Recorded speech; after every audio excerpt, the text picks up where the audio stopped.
एक बेकार बूढ़े आदमी से एक शक्तिशाली नायक बनना जिसे हर कोई करीब आना चाहता है। क्या आपने इसकी कल्पना की मेरे दोस्त? ठीक है, चलिए शुरू करते हैं। हमारी कहानी रयोमा से शुरू होती है, जो एक आत्मा निचोड़ने वाली कंपनी में काम करने वाला एक दयनीय कर्मचारी है। मैनेजर लगातार उसे कामों से लाद देता था, बाकी कर्मचारियों की परवाह नहीं करता था और सारी अपमान और जलालत उसी पर डालता था। फिर भी रयोमा चुप रहा, कभी अपना बचाव नहीं किया और मरने तक इस अपमान को सहता रहा।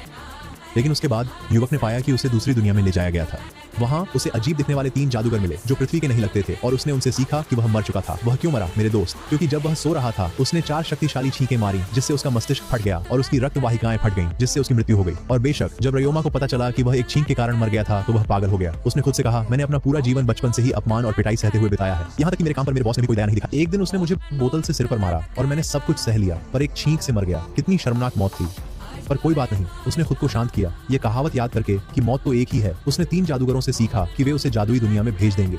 दुनिया पर वह रयोमा के रूप में नहीं जाएगा, 35 साल का कर्मचारी, बल्कि 8 साल के बच्चे के रूप में पुनर्जन्म लेगा और वह महान जादुई शक्ति का स्वामी होगा जिसका वह अपनी इच्छा अनुसार उपयोग कर सकता था। उसने उनसे सीखा कि पृथ्वी और जिस दुनिया में वह जाने वाला था उसके बीच एक दरार थी और इस नई दुनिया को सील कहा जाता था। फॉल, एक जादूगर ने उसे बताया कि तुम्हारी दुनिया में बहुत जादू है पर इंसान उसे महसूस नहीं कर सकते। उस जादू का एक बड़ा हिस्सा स्थानांतरित कर दिया जाएगा आपके साथ सील फॉल की दुनिया में और आपके पास अविश्वसनीय शक्ति होगी। फिर उन्होंने उसे एक अनुबंध पर हस्ताक्षर करवाए जिसमें पुष्टि की गई कि वह बच्चे के रूप में पुनर्जन्म लेने के लिए सहमत है और स्थानांतरण किया गया। रयोमा के शरीर को दूसरी दुनिया में खींच लिया गया और उसी पल जादूगरों को एहसास हुआ कि वह आ गया है और अब वह जो चाहे कर सकता है। उन्होंने उससे कहा कि वे हमेशा उस पर नजर रखेंगे और अगर वह कभी उनसे संपर्क करना चाहे तो उसे बस चर्च जाना होगा। बिना बोले ही वे जान जाएंगे कि वह क्या चाहता है। इसके बाद रयोमा ने सील फॉल में अपना नया जीवन शुरू किया। वहां उसने खुद को एक 8 साल के लड़के के रूप में पाया जैसा उन्होंने कहा था। उसके बगल में एक किताब थी जिसमें उसकी शक्तियों के बारे में सब कुछ था। क्योंकि वह अभी तक अपने नए शरीर या ताकत का आदी नहीं था, उसने फिर अपनी शारीरिक क्षमताओं का परीक्षण करना शुरू कर दिया। वह पास के एक पेड़ के पास गया और उसे लात मारी। तुरंत पेड़ 2 हिस्सों में बंट गया। वह इससे बहुत प्रभावित हुआ। फिर उसने पास में एक स्लाइम प्राणी को देखा और उसकी आंखें चमक उठी क्योंकि वह ऐसे राक्षसों से बहुत प्यार करता था। उसने स्लाइम को अपनी शक्तियां दिखाने की कोशिश की लेकिन उसने कोई प्रतिक्रिया नहीं दी, इसलिए उसे उस प्राणी को नियंत्रित करने के लिए अपने जादू का इस्तेमाल करना पड़ा। लेकिन किताब इतने सारे मंत्रों से भरी थी कि वह नहीं जानता था कि कहां से शुरू करे। उसने सारी किताबें फेंक दी और ध्यान